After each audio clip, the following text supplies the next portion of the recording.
Alors, en quelques mots, donc moi c'est Lionel, je suis le responsable de la librairie CELC de Strasbourg depuis 15 ans. Je suis marié, j'ai 2 enfants. Alors, mon parcours à la CLC, comment je suis arrivé à la CLC? C'est un peu aléatoire. Disons que c'est un concours de circonstances. Il faut savoir qu'à la base, j'ai une formation agricole, hein. Je suis technicien agricole et je suis absolument pas libraire. Et dans mon métier, je ne trouvais que du travail en tant que saisonnier. J'étais technicien en production de semences et on avait du travail grosso modo de mai à octobre. Et du coup, eh ben, j'avais une saison d'hiver où je ne savais que faire. Et à l'époque, j'ai trouvé en job d'hiver un poste de personne pour emballer des colis, pas à la CLC, mais dans une autre œuvre chrétienne, la Bonne Semence. Après, j'ai été salarié à plein temps à la Bonne Semence et en 2004, quand j'ai rencontré ma femme qui était alsacienne, s'est posé la question de où on allait habiter. J'ai décidé de venir vivre en Alsace et justement à ce moment-là, la CLC recherchait une nouvelle personne pour leur magasin parce qu'il y avait une personne qui partait à la retraite. Et en fait, j'ai postulé et c'est un petit peu par ce biais-là que je suis rentré à la CLC. Ça fait 15 ans que je suis là maintenant. Si j'avais pas rencontré ma femme alsacienne, je pense que je ne serais jamais venu à la CLC. Alors oui, pour moi, il y a une vraie motivation, il y a un état d'esprit quand je viens travailler. J'oublie pas que je suis pas juste un salarié. Pour moi, je me considère pas comme un salarié, mais je me considère comme, entre guillemets, un serviteur de Dieu. Pour moi, ce n'est pas un travail, je dirais plutôt une vocation que j'ai découvert. Je suis sensible à ce que les gens attendre de moi. J'ai quand même une capacité d'écoute. J'aime beaucoup dans mon travail tout cet aspect contact avec les gens, avec différents chrétiens, avec des façons de penser différentes. Notre mission avant tout à la CLC, c'est de mettre à disposition des chrétiens le livre, la Bible, bien entendu, mais le livre chrétien et d'être là au service des églises. Et pour moi qui aime servir, j'ai vraiment l'impression d'être au service des chrétiens pour les aider à grandir personnellement, pour les aider à donner leur témoignage. Et je suis un peu dans cette mission à l'arrière, pas toujours visible, mais où on apporte le message de Christ et on aide les gens à apporter le message de Christ. La partie peut-être la plus intéressante de notre métier, c'est de rencontrer des gens qui franchissent la porte de la librairie pour la première fois à la recherche d'une Bible. Et on en a de manière très, très fréquente. Et ça, c'est quand même pour nous aussi une part de notre mission, c'est que ces gens-là partent avec l'envie de découvrir la Bible, de la lire et puis de faire cette rencontre personnelle avec Dieu.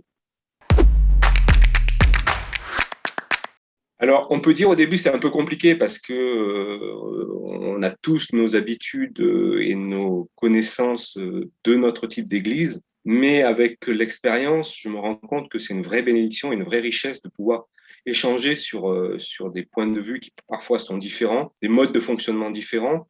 Mais quand on se rend compte qu'on a la même foi, avec les protestants, je rencontre des gens avec la même foi, avec les catholiques aussi, et je trouve ça vraiment, vraiment extraordinaire de pouvoir partager des choses simples, sachant qu'on a le même Seigneur et pour certaines personnes, on a vraiment la même foi, qu'on vit parfois complètement différemment. Chacun est présent et vraiment engagé dans ce qu'il fait. Pour moi, je rentre vraiment dans ma mission de servir tout le monde. J'ai pas d'a priori sur aucune personne. Parfois, c'est pas toujours simple parce que on n'arrive pas à savoir où en est la personne, hein. Parfois, on est devant des clients. Est-ce que c'est un chrétien, pas un chrétien? Est-ce que c'est une personne qui est en recherche ou est-ce que c'est une personne qui est vraiment affermie? Mais voilà, dans ma fonction, je trouve ça, et dans nos fonctions de libraire, je trouve ça très bien.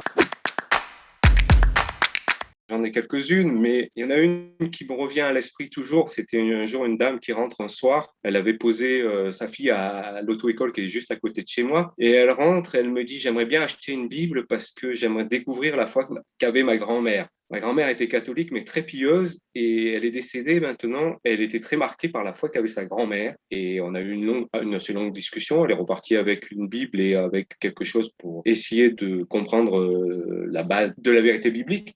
Et j'ai trouvé ça très touchant parce que voilà, la grand-mère avait probablement prié pour ses enfants et ses petits-enfants. Elle n'a peut-être pas vu le résultat, mais voilà, la petite fille qui était une adulte, maintenant que sa grand-mère était plus là, se disait bah, elle avait quelque chose que je n'ai pas et j'aimerais bien le découvrir. Une autre avec une jeune fille musulmane qui un jour rentre dans le magasin, elle était voilée, elle rentre, et elle commence à regarder dans le rayon, donc je lui demande vous voulez un conseil, et elle me dit oui, j'aimerais bien découvrir la Bible. Alors c'était assez intéressant parce que pourquoi elle avait envie de découvrir la Bible, j'en sais rien. Est-ce que c'était parce que elle avait eu des contacts avec des amis chrétiens? Est-ce que c'était par curiosité philosophique? En tout cas, je trouvais sa démarche assez forte parce que bon, on voyait que c'était quelqu'un qui, c'était pas juste une religion. Voilà, elle était voilée, donc elle avait quand même plus qu'une tradition musulmane. Et donc voilà, elle est repartie avec une Bible. Hein. Après, je l'ai jamais revue, mais je trouve ça toujours ces démarches-là très intéressantes. Les livres qui m'ont marqué, ce sont souvent des livres qui ont répondu à des questions que je me posais à l'instant T où je les ai lus. S'il y en a un qui m'a marqué, c'était Chrétien athée. Déjà, le titre, quand il était arrivé, m'avait interpellé. Quand je l'ai lu, il m'a vraiment, je dirais, remis en question sur ma façon de penser, sur un certain nombre de choses, notamment sur comment je vivais ma foi. J'ai l'impression de bien la vivre, mais finalement, je la vis comme si Dieu derrière n'existait pas. Donc voilà, je trouvais que ce livre remettait bien les choses en place. Et peut-être un deuxième livre qui a aussi changé pas mal de choses en moi et qui continue à me travailler, c'est un petit peu toujours ce qui me travaille actuellement, mais je l'ai lu il y a quelques années, hein, c'est Le rythme de la grâce, parce que je suis plutôt quelqu'un qui aime être dans l'action et qui a beaucoup d'idées pour mon magasin et pas toujours dans l'écoute de Dieu. Et ça, c'est un livre qui amène à réfléchir, à savoir ralentir et savoir s'arrêter et se mettre à l'écoute de Dieu. Je pense que ça, c'est un défi de beaucoup de chrétiens de nos sociétés occidentales où on vit à 200 à l'heure et on oublie qu'il n'y a pas que l'action. Dans la vie chrétienne, il y a aussi savoir se mettre à part et puis se poser devant Dieu et passer du temps avec lui. C'est un excellent livre. Hein. Il est à 5 euros, donc je pense que beaucoup de chrétiens devraient le lire. Ça leur ferait le plus grand bien. Ben, la CLC en France, ça a 70 ans qu'elle est là. Moi, ça fait 16 ans maintenant que je suis à la CLC. J'ai connu des périodes où ça a été compliqué, mais il y a une chose que je peux dire, c'est que depuis 70 ans, la grâce de Dieu pour la CLC se renouvelle chaque matin. On a passé des périodes de crise où, sans la main de Dieu, je pense qu'on ne serait plus là. Ça me permet de dire, parfois on est juste un petit, on a l'impression d'être un petit maillon, mais un maillon qui est quand même ultra important dans la diffusion de la Bible et des livres chrétiens. Mon souhait, c'est que dans 70 ans, on soit encore là pour continuer à apporter, si le Seigneur n'est pas revenu, pour apporter toujours ce service précieux pour les chrétiens et pour les églises.